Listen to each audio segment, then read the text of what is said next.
बदली हुई सांस। उमा आज सुबह से ही बड़ी तेजी से अपना काम निपटा रही थी। उसके पीछे की वजह भी काफ़ी खास थी। उसको पूरे 3 साल बाद अपने मायके जाने का मौका जो मिला था। काम करते वक्त वह काफ़ी रिलैक्स थी, क्योंकि सासू माँ ने उससे कहा था कि कुछ दिनों तक दीपा, जो कि उसकी ननद थी, नहीं आने वाली है। उसकी यह एक ननद 100 के बराबर थी। उमा शादी करके जब घर आई थी तब दीपा को अपनी बहन की तरह प्यार करती थी, क्योंकि उसे खुद की कोई बहन नहीं थी। लेकिन कुछ ही हफ्तों में ही उसे ये पता चल गया था उसकी ननद किसी जेलर से कम नहीं है। हालांकि दीपा का ब्याह हो चुका था, लेकिन उसे अपने ससुराल वालों की किसी भी प्रकार की चिंता नहीं थी। उसे जब जी करता था वह अपने मायके चली आती और मायके वालों पर अपना हुक्म चलाती, खासकर अपनी भाभी पर। वहीं डिसाइड करती थी वहाँ पर क्या खाना पकेगा, कोई घूमने जाएगा कि नहीं, या जाएगा तो कहाँ जाएगा। दीपा ही थी जो हर बार उमा को किसी न किसी बहाने से अपने मायके जाने से रोक लेती थी। लेकिन आज का दिन कुछ अलग था, क्योंकि माँ के कहने पर दीपा के पति ने उसके मायके जाने का इंतजाम कर दिया था। ट्रेन की भी टिकट बुक हो चुकी थी। सारा काम खत्म करने के बाद उमा अपने पति के साथ अपना सामान लेकर घर के बाहर निकली कि सामने से दीपा आती हुई दिखी। दीपा, जिसके मुंह पर बड़ी सी स्माइल और आंखों में चमक थी, वहीं दूसरी तरफ उमा की आंखों में उसको देखकर पानी आ गया था, जो बस आंसू के रूप में छलकना बाकी था। भैया, भाभी के पास आकर दीपा ने कहा, क्यों भैया, कहाँ चले? अपनी पत्नी के साथ सैर सपाटा करने के लिए? अपनी बहन को भूल गए थे क्या? दीपक ने कहा, कहीं सैर सपाटा करने नहीं, तुम्हारी भाभी को मायके छोड़ने जा रहा हूँ। अच्छा, मैं आई और भाभी जाएंगी? क्या आपकी पत्नी को मेरा आना पसंद नहीं है? दीपा ने भाभी को टोंट मारते हुए कहा।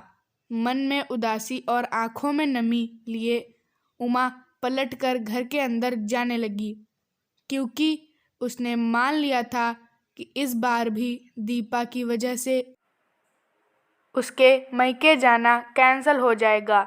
लेकिन तभी सामने से उसकी सास आई और बोली, तुम दोनों अभी तक रेलवे स्टेशन नहीं गए क्या? गाड़ी के पीछे दौड़ते हुए जाओगे?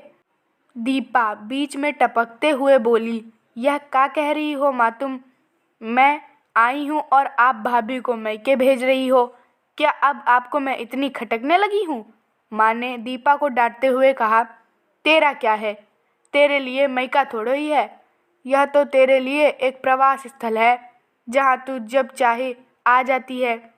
जब अपने ससुराल में बोरियत महसूस करे आ जाती है। लेकिन वह बेचारी तो ऐसा नहीं करती, बल्कि वह तो जब जाना चाहिए तब भी अपने मायके नहीं जाती। इसलिए उसका अभी मायके जाना बहुत ज़रूरी है। मैं तेरे या मेरे या किसी और की वजह से उसका इस बार मायके जाना बिल्कुल रद्द नहीं होने दूंगी। पहले यह बता, तू कुछ दिनों के लिए नहीं आने वाली थी ना? फिर कैसे आ गई? मैंने तो ऐसे ही कह दिया था। मैं देखना चाहती थी कि मेरे ना आने से भैया खुश होता है कि मुझे बुलाता है, दीपा ने कहा। हाँ हाँ, क्यों नहीं, कोई बुलाए या ना बुलाए, पर्यटन स्थल पर तो हर कोई जा सकता है। अब की बार मेरी बहू को उसके पर्यटन स्थल पर, यानी कि उसके मायके जाने दे। बेचारी ने सिर्फ अपने भाई की शादी देखी है और अब तो उसके भाई का बच्चा भी हो गया है। उसका मुंह तक नहीं देखा उसने। उसे भी अपने हिस्से का सुख भोगने दे। माँ ने दीपा को फटकारते हुए और उमा की साइड लेते हुए कहा। अपनी सास के मुंह से अपने लिए ऐसे शब्द सुनकर उमा की आंखें छलक गईं। उसने अपनी सास को गले से लगा लिया। सास ने कहा, बहुत हो गया प्यार, जल्दी जाओ वरना ट्रेन छूट जाएगी। अपनी माँ का बदला हुआ रूप देखकर दीपा बहुत हैरान थी। उसे यकीन नहीं हो रहा था कि यह वही माँ है जो उसका हर कहा मानती थी और हमेशा उसका पक्ष लेती थी, चाहे बहू सही हो या गलत। वही माँ अपने मन ही मन में उस दोस्त को धन्यवाद दे रही थी जो कुछ दिनों पहले उसके घर आई थी और कुछ दिन रही थी और जाते जाते उसकी आंखें खोल गई थी। सहेली ने उन्हें बताया था कि वह अपनी बेटी का मुंह छोड़ दे वरना अपनी बहू और बेटे का विचार किए हर फैसले सिर्फ अपनी बेटी के हिसाब से लेना सही नहीं है।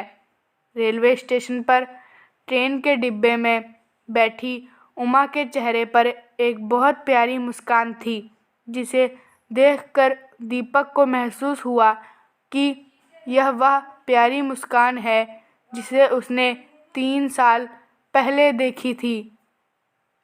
सच ही तो है, मायका महिलाओं के लिए एक पर्यटन स्थल है जहां वह अपने ससुराल की सारी चिंताएं, टेंशन भूलकर कुछ दिन आराम से रह सकती हैं।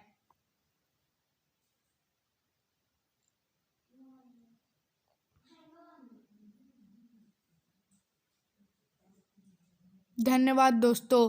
अगर वीडियो अच्छी लगी हो तो लाइक करें और चैनल को सब्सक्राइब करें। मिलते हैं अगली वीडियो में।